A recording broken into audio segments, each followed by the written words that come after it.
Hello again, everybody. I would like to share with you just one more video, but first, I do want to thank you for participating in UNCW's first ever collaboration with Poland. My students learned a lot about Poland and what it means to communicate across cultures in online contexts.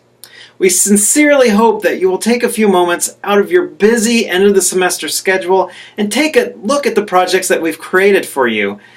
Getting feedback from potential audiences is critical to professional writing, and my students will learn a lot from your comments. To help you with your comments, this video will define for you multimodal composition, along with some strategies for commenting on these kinds of texts. If you watched my previous videos, you learned that rhetoric has had an immense impact on writing instruction in the US. For example, rhetoric was originally defined by Aristotle as the available means of persuasion, which for him mostly meant speeches. But of course, written text has become a very important means of persuasion since the invention of the printing press. In today's world, the means of persuasion goes beyond written text to include other modes of meaning like images or photos, sound, video, hyperlinks, all sorts of electronic media. We call this multimodal composition because we are creating meaning by putting these different modes together in different ways. These are the kinds of projects that we've created for you this semester. When creating multimodal text, it is doubly important to get comments and input from potential audiences, especially in intercultural situations. You see, my students have never created text for a Polish audience, or any intercultural audience for that matter. We call this usability testing. Just like video game creators and ad agencies might have potential customers test their ideas before finalizing a game or an ad, we like to test our multimodal texts before finalizing the drafts. So in a sense, you are our test audience. Now we can use Aristotle's rhetorical triangle to think about usability of the text. In other words, we can look at how the text appeals to you as an audience. So for example, pathos has a lot to do with building a connection with your audience or creating emotional bond. So we might ask the question, is the text pleasing or engaging to a Polish audience or to Polish students?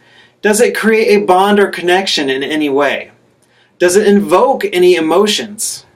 Another thing we might look at is ethos.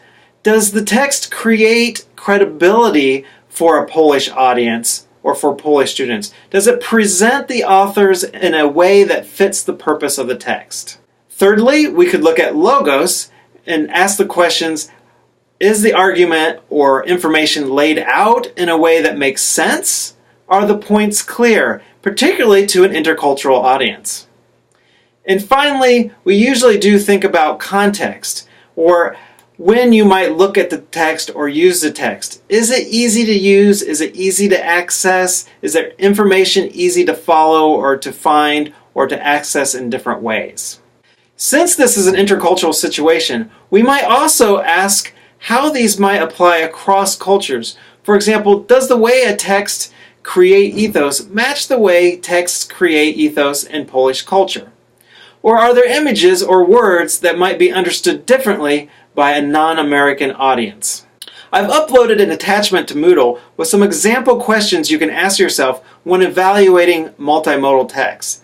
But let's take a look at an example and how we might apply one of those questions. Here is an actual billboard that is quite famous for being terrible. Oftentimes we have difficulty describing why something like this is terrible, but we can use the rhetorical triangle to come up with things to say. So for example, does this billboard develop an appropriate ethos for the sheriff's department? I would say no. The image of the person is quite scary and would not develop feelings of goodwill towards the sheriff department. Also, the papyrus font does not seem like an appropriate font for a police office. It's more like a heavy metal album font or even a comic book font. The billboard would be easy to see on the road, making it usable, but does not project the right ethos or create good feelings or pathos for the audience. I would suggest changing out the image with one that shows police helping a person who is in need and using a more professional font. What other things might you suggest? How might this billboard be read in Polish culture?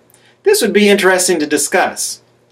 I recommend that you take a look at the handout I've posted to Moodle and explore more questions that will help you analyze this billboard. Then our class would love for you to apply these questions to our projects. These are by no means perfect, so it's important that we usability test these with you. I hope this lecture helps you think about multimodal text in a different way, and we look forward to reading your comments. Thank you.